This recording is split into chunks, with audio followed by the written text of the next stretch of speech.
Salut les Veriens et bienvenue dans votre émission d'actu à cœur ouvert.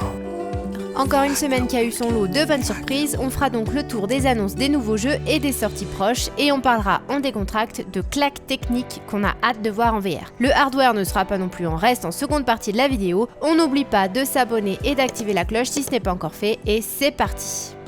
Phasmophobia prend en charge les casques VR en option depuis un moment, mais tout est loin d'être parfait. L'équipe de développement compte donc bien arranger tout ça avec une prochaine mise à jour spécialement dédiée à la VR. Les diverses améliorations mises en avant dans la vidéo changeront donc pas mal l'expérience. On peut y voir une meilleure pose des mains et un meilleur placement des objets sur la hanche. Une nouvelle interface utilisateur devrait également permettre de savoir plus facilement quels objets vous visez quand il y en a plusieurs à proximité. Un mode assis a été ajouté pour ceux qui ne veulent pas jouer debout et il y aura enfin une simulation d'accroupissement pour ceux qui ne veulent pas se baisser physiquement pendant le jeu. Pour la suite, les développeurs ont déclaré qu'ils tenteront de mettre en place les bras et les jambes pour ceux qui le souhaitent. Mais ce n'est pas une de leurs priorités pour le moment. Pas question de voir ses bras non plus dans Mother Gunship Forge, annoncé sur le Quest 2 et sur PC via SteamVR le 16 juin prochain. C'est un FPS frénétique en roguelite dans lequel les joueurs confectionnent des armes dévastatrices et luttent pour survivre.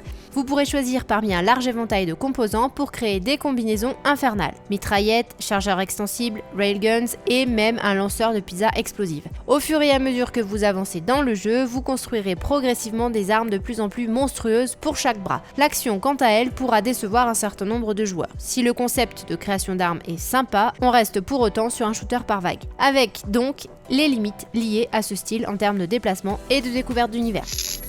Vous serez par contre totalement libre de faire n'importe quoi dans Réquisition qui a sorti une nouvelle vidéo de gameplay nommée Slasher. Le studio Arcadia en profite pour vous montrer des concepts toujours plus dingos pour la création d'armements anti-zombies. Chaises à couteau, lance-flammes, tronçonneuses électriques, arbalètes télécommandées, lance-copeaux de bois, du grand n'importe quoi qui risque donc d'être particulièrement tripant en multijoueur. Je rappelle que le titre est toujours prévu en Early Access pour avril sur Steam et qu'il devrait proposer dès le lancement plus de 300 objets à combiner de toutes sortes de façons.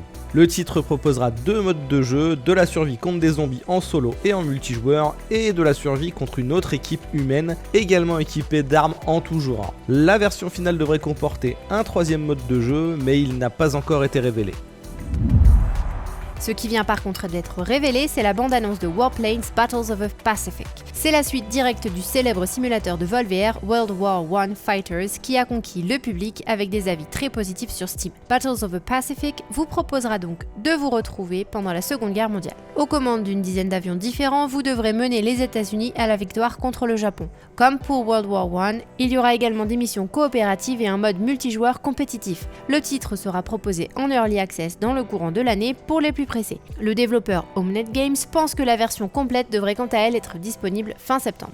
Pas besoin d'attendre aussi longtemps pour tester The Living Remain, qui a de nouveau fait parler de lui. La sortie du jeu est donc prévue pour ce 5 avril. Il vous proposera une campagne solo complète scénarisée dans un nouveau monde où les morts vivants ont pris le pouvoir. Vous devrez donc survivre à diverses hordes à l'aide d'un arsenal d'armes dans une variété d'environnements interactifs. Il faudra d'ailleurs collecter divers éléments pour fabriquer des munitions et améliorer vos armes. Par le biais d'une radio, une survivante nommée Alex vous aidera à naviguer dans ce monde post-apocalyptique pour essayer de retrouver et sauver votre famille disparue.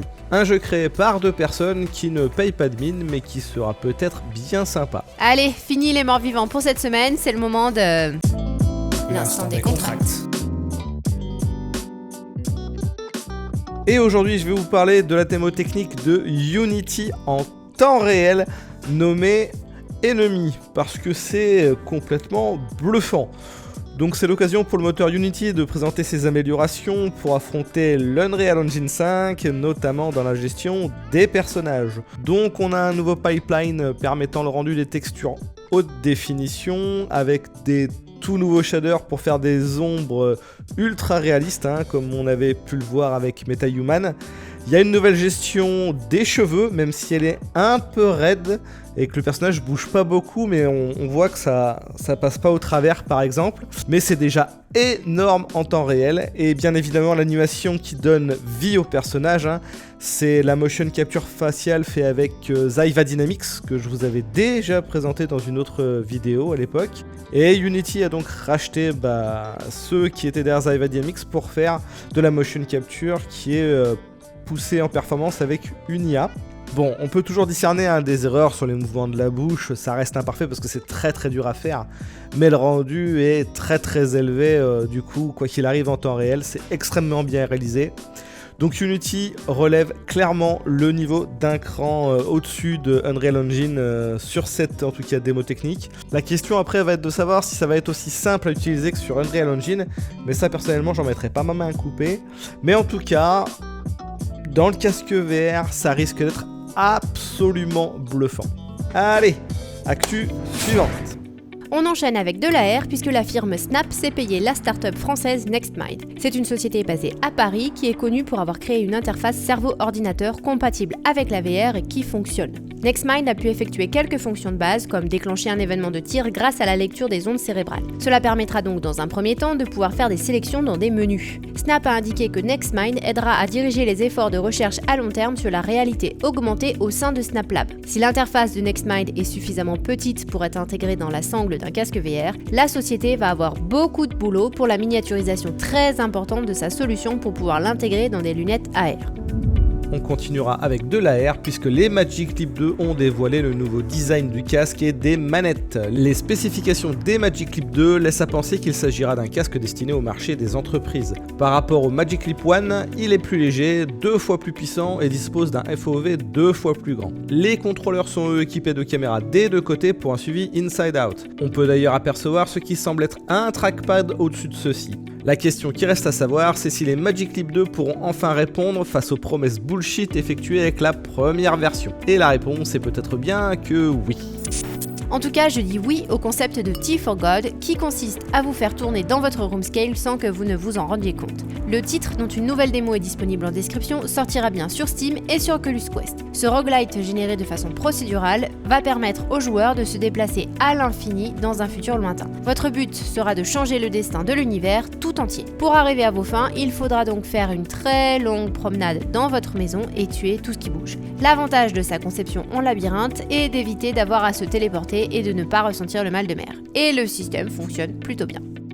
Ce qui fonctionnait plutôt bien vu le nombre d'opus, c'est Dead or Alive Beach Volley. Et une équipe de développeurs semble avoir voulu nous proposer un jeu quelque peu similaire en VR. Mais Summer Vacation ne propose pour le moment qu'une seule fille et qui n'a visiblement pas de maillot de bain. Il faudra débourser 8€ supplémentaires pour des costumes plus sexy en DLC. Une copie pour le pauvre de Beach Volley, mais l'avantage sera donc de jouer au volley vous-même en 1 contre 1 et de partir à la pêche. Vous pourrez aussi lancer des frisbees. Si vous souhaitez être le professeur particulier de Mademoiselle pour l'été sur une île tropicale paradisiaque, il faudra débourser 23€ sur Steam. Un peu plus cher mais un peu plus sérieux, il faudra compter 40€ pour le City Builder moyenâgeux Townsmen VR. Avec des avis plutôt positifs sur Steam, le titre vous proposera de commencer par gérer une petite colonie et d'étendre votre puissance sur un monde composé de 13 îles et archipels différents. Il faudra construire divers bâtiments et les améliorer au fil du temps. Au-delà de la gestion somme toute classique, le titre vous propose surtout pas mal d'interactions.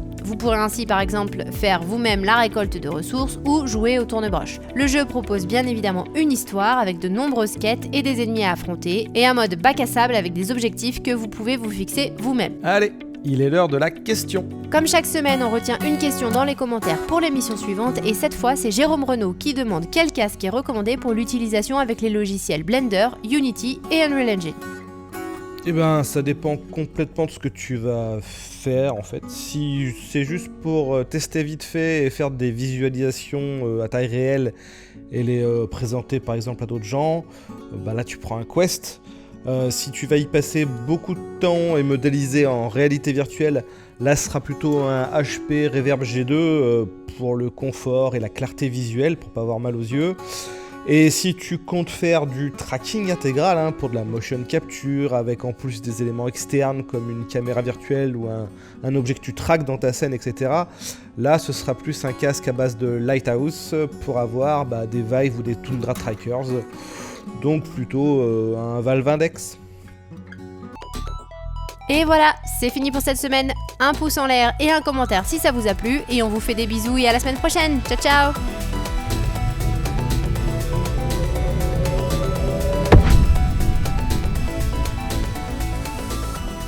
Et on a appris que le Metaverse Nike sur Roblox a fait plus de 7 millions de visites. Ça s'appelle Nikeland.